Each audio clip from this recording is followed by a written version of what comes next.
Hi, I'm Sebastian from Banana Yellow Games, and today I'm going to teach you how to set up and position your third-person cameras using our third-person camera system asset. So I got a basic scene here, and today I'm going to be playing as Robot Kyle. He's a completely free asset on the asset store. So first things first, you're going to need a camera. Since I already have one, I'm not going to add a new one, but if you don't have one, you're going to go into the hierarchy, right-click, and add a camera. But I'm going to go into my camera. I'm going to go to Add Component, Banana Yellow Games, and I'm going to add the third-person camera system. Next thing I'm going to want to do is define my target, which is the object the camera is going to follow. So I'm going to type in Robot Kyle. There we go. Let's see how that looks right out of the box.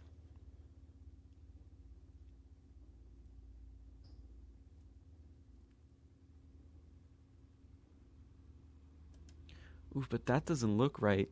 The camera is way too low and collisions aren't even working.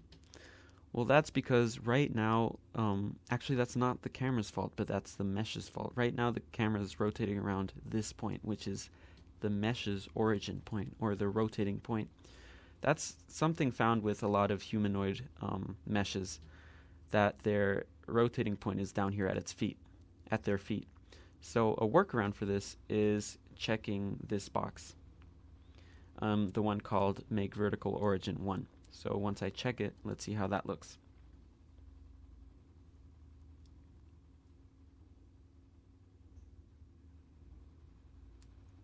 That looks a lot better. Now, as you can see, the camera is rotating around 1 instead of 0. So I think we can almost leave it like this, but I do think we should customize it. Personally, I find it really annoying when the player's perfectly centered on the screen. So I think we should maybe pan the camera up a little bit just to see what's ahead of us.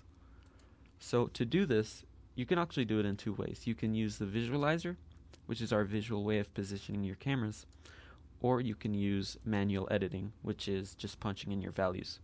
But I'm going to use a visualizer. So I'm going to open the visualizer. I'm going to go into Y view. You can also access this view by pressing 2 on your keyboard. And I'm going to drag the line that connects the target and the camera up, maybe to around here. Now let's see how that looks.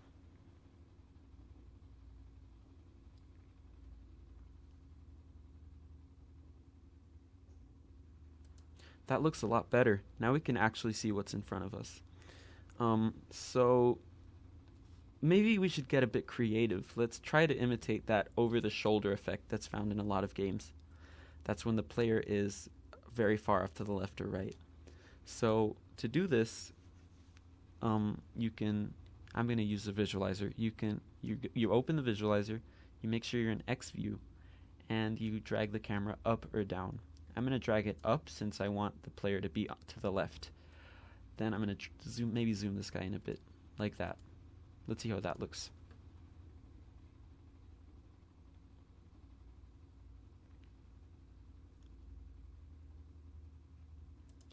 That looks pretty nice. But say I wanted the camera to start looking towards the player's left. Well, that's actually pretty simple to do. You go to this parameter called Start Rotation, and I'm going to just type in 90 degrees on the y-axis.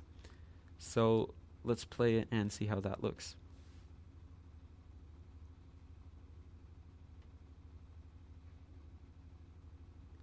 And as you can see, the camera starts 90 degrees around the player instead of right behind it. So that's basically how you set up and position your third-person cameras. So I hope you found this video helpful, and stay tuned for more tutorials.